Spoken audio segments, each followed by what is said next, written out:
The age-old rivalry between Michigan and Michigan State added a new chapter Saturday and added more to the animosity, too. There's a report that said from a Michigan source that the Spartan team was 10 minutes late to take the field to do their normal Spartan walk arm in arm. Michigan players saw it and didn't move. This led to shoving, then some yapping, then later to some Devin Bush grass kicking and digging up, and later to upset coaches after the game, including Harbaugh on Monday. And, apparently they were clotheslined. Two of our guys came out in their helmets. Lawrence Marshall they just went up and clotheslined him. The old-fashioned clothesline, ripped off, one of their guys ripped off Levert's headphones. Total Bush League. And apparently Coach D'Antonio was 5 yards behind it, all smiling. So, yeah, I think it's Bush League. That's my impression of it. There were some issues before the game today. The little brother line comes out again afterwards from Michigan players, and Coach Harbaugh said the shenanigans before the game were total Bush League, and Coach D'Antonio was 5 yards behind it, all smiling. I was curious if you had any reaction to that. I'm sorry? You heard me. That's BS. Okay. What happened before the game? You guys get your cameras out. It's all on Fox. I'm not going to go to that. When you host a team, both teams, you share the field. I mean, each has a sideline. Each gets half of the field to warm up on, and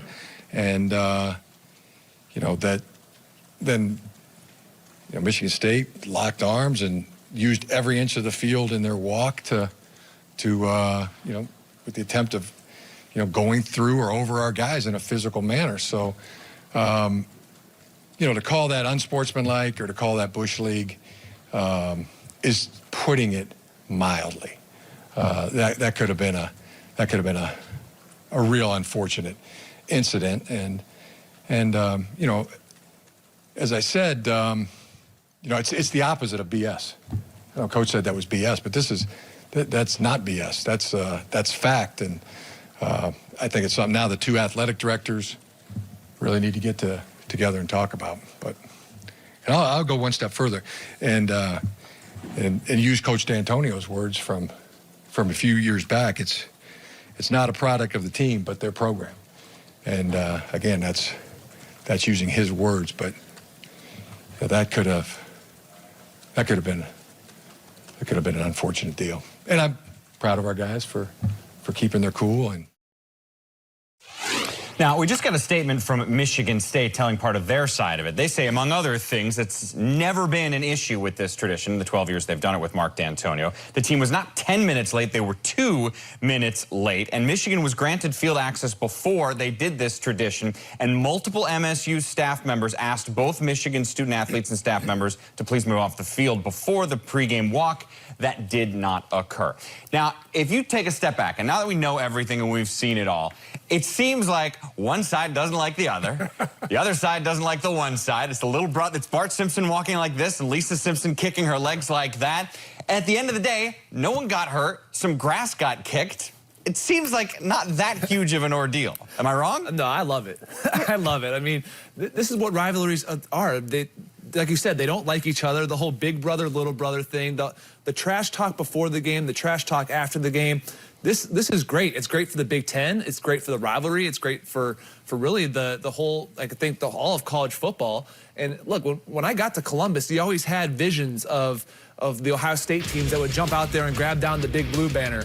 And you have all these, you hear the quotes from Woody Hayes back in the day say, well, Coach, why'd you go for 2? And he said, because I couldn't go for 3.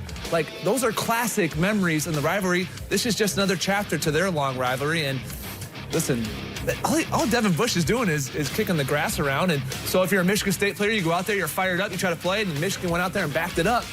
I loved it. I don't know about you two, but I loved it. Yeah, to me, it is exciting. It adds to the rivalry. Obviously, it does that. I wasn't able to play in games of this type of magnitude as far as rivalries were concerned. I just wish it would have been handled better by the adults, right?